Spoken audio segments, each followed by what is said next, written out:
Namaskar. Welcome to this week's episode of our Sanatana Dharma journey.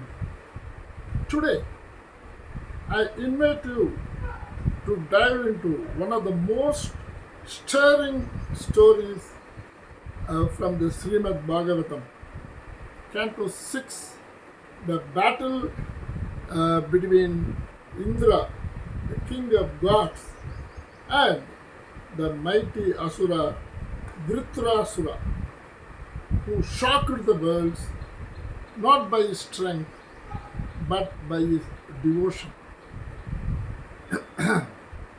And this is not a tale of gods and demons clashing in heaven.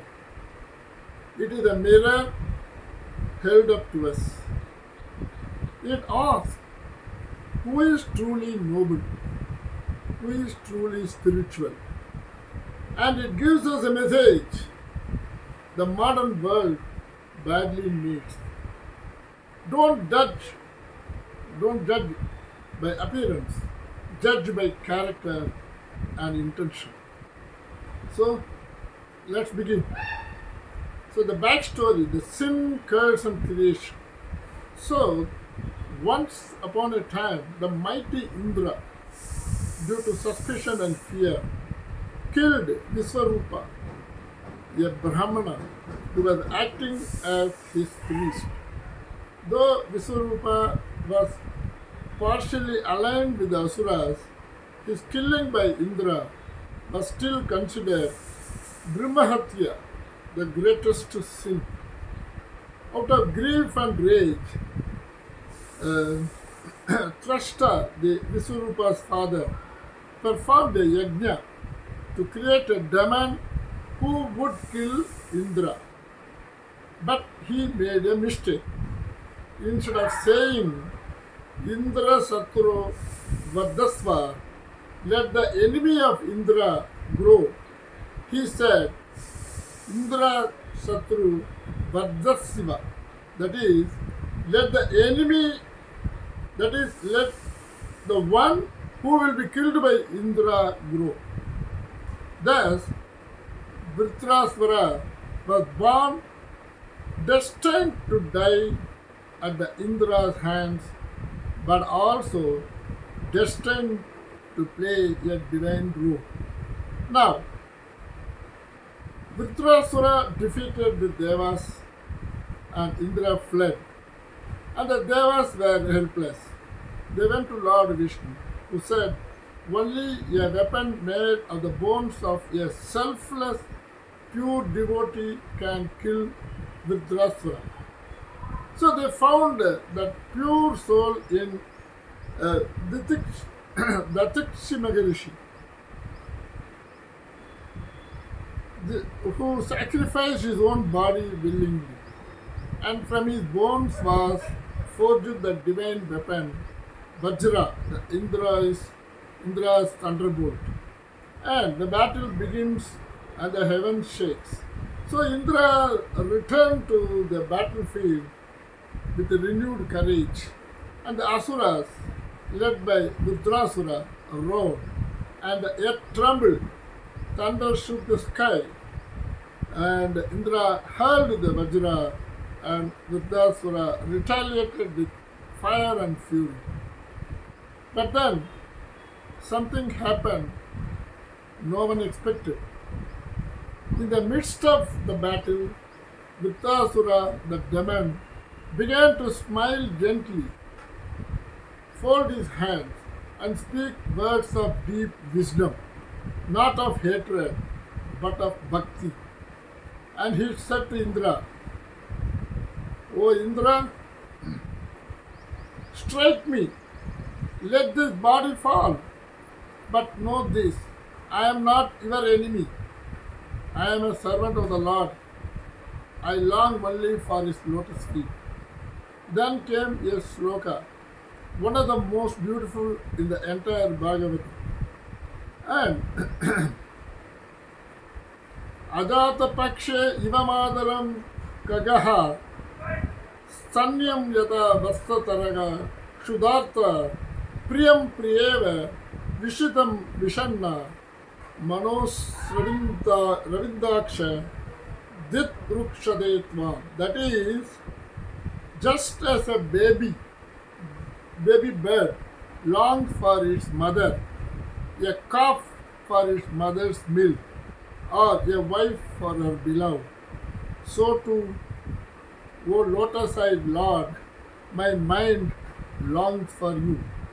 Imagine this: a demon on the battlefield, chanting verses of pure devotion, while the so-called god, Indra, stands shocked and speechless.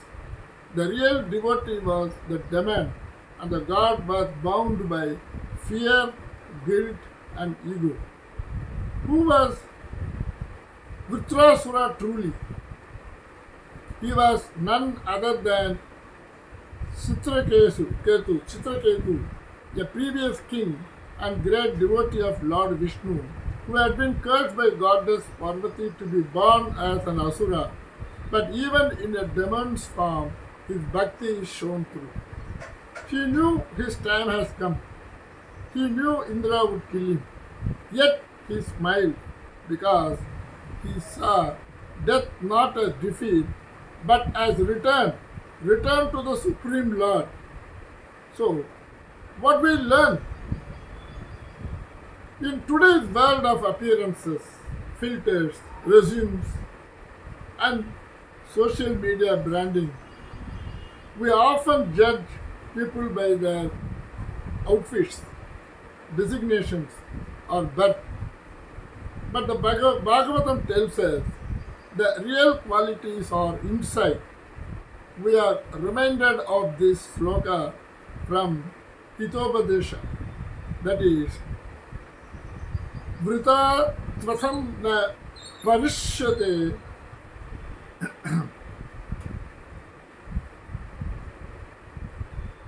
Parishopate. Let me repeat again.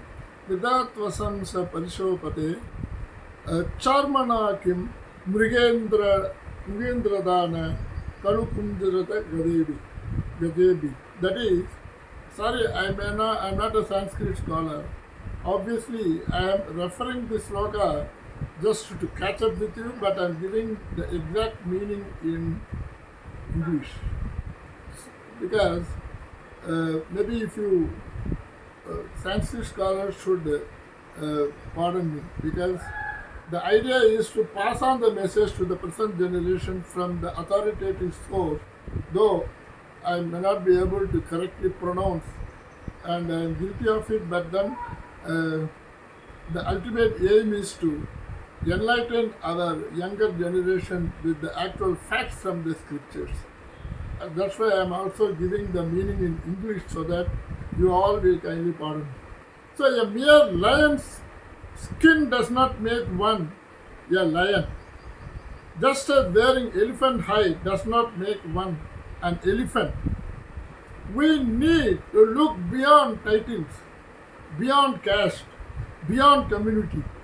The true devotee may wear rags and live in silence, or may be disguised as a driver, maid, or an underappreciated elder.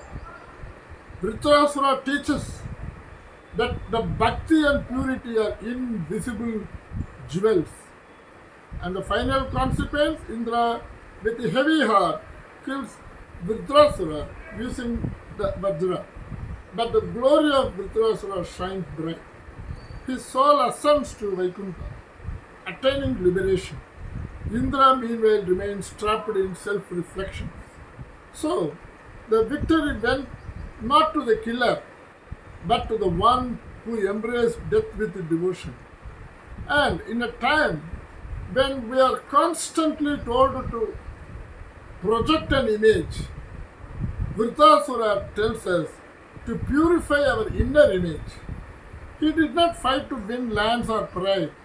He fought to fulfill karma and return to God.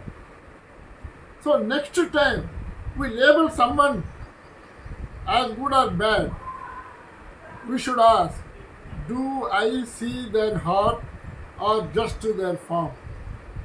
And in Sanatana Dharma, even an Asura can become a Jnani, and even a Deva can fall prey to ego. So, strive not for reputation, strive for realization. So, as we step into the coming week, let's carry this thought. In your battles, don't just seek to win, seek to evolve. Reflect on your intentions. Ask yourself, am I reacting or am I growing? And may your coming week be filled with clarity, humility, and quiet strength. The kind Vritrasura displayed with the folded hands and unshaken faith. Until next time, keep the flame of Dharma burning in your heart. Best regards, Raju Krishnan, Hyderabad.